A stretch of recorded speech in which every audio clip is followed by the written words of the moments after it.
Bismillah ar-Rahman ar-Rahim. I am Dr Mohibullah Wazir, and the topic is peripheral nervous system. Peripheral nervous system consists of 12 pairs of cranial nerves and 31 pairs of spinal nerves. Okay, what is nerve? Just look at it. This yellow cord or bundle, these ones and all these ones. These peripheral nerves, whether spinal or whether cranial, these are just made up of nerve fiber, and each nerve fiber is nothing but it is the axon coming out from the neuron. And look, one nerve fiber, it is actually the one axon coming from one neuron, and each nerve fiber is being surrounded by a thin connective tissue membrane, and this is being called as endoneuron. Then many axons or many nerve fibers get together to form one muscle bundle, and each muscle bundle is also being surrounded by a thin connective tissue membrane that is being called as epineuron. And then many fasciculus or many bundle of nerves get together to form one big nerve. For example, you can see this median nerve, and you can see again this the radial nerve, and you can see this ulnar nerve, and this each nerve is then being surrounded by a connective tissue capsule which is being called as epineuron. In big nerves, the epineuron for a sciatic nerve, you can see that is very thick. And look, these nerves, these peripheral nerves are either sensory or motor, afferent or efferent.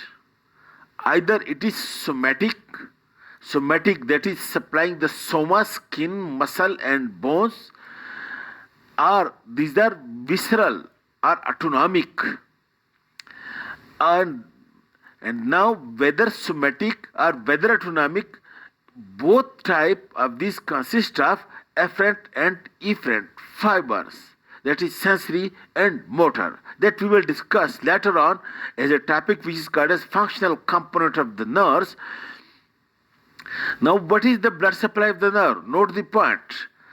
The nerves are being supplied by small branches from the nearby artery, and these small arteries which supplies the nerve given by the nearby artery, these are being called as vasa, nervosum.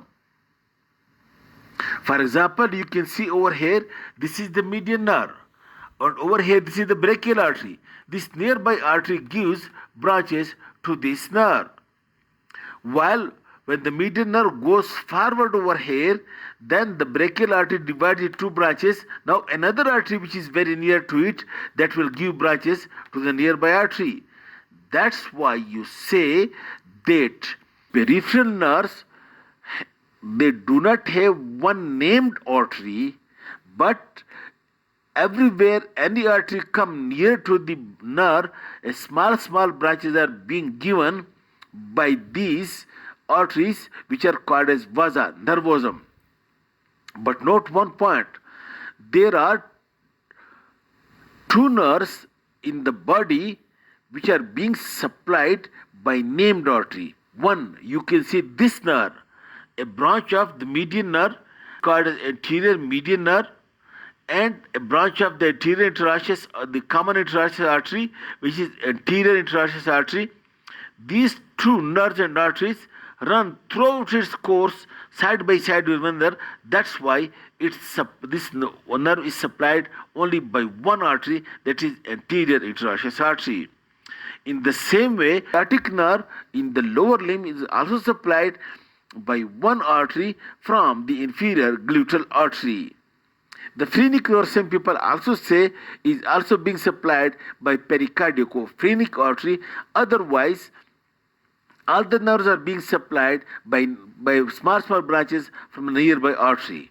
And note one another point. The nerves are also being supplied by nerves. Important. But note, these small nerves which supplies the nerves, these are being called as nervi nervorum. And these nervi nervorum that supplies these nerves, they do not supply the nerve, but it supplies the connective tissue membrane, that is the epineurum, around the nerve. This nerve supplies the connective tissue membrane around the nerve is being supplied by small nerves which is called as nervi nervorum. This is about the structure and blood and nerve supply of the peripheral nerves. Thank you very much.